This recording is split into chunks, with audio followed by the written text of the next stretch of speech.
Herkese merhaba arkadaşlar. Kanalıma hoş geldiniz. Yepyeni bir video ile karşınızdayım. Arkadaşlar bugünkü videomuzda Türkiye'nin güzeller güzeli Birce Akalay ve sevgilisi Hakan Kurtaş'tan yepyeni görüntüler geldi.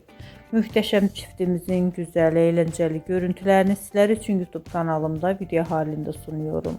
Umarım beğenirsiniz. Arkadaşlar videomu beğendiyseniz kanalımı izlemeyi ve bildirim butonuna basmayı unutmayın. Şimdilik benden bu kadar olsun. Yeni videomuzda görüşmek üzere. Hoşça kalın.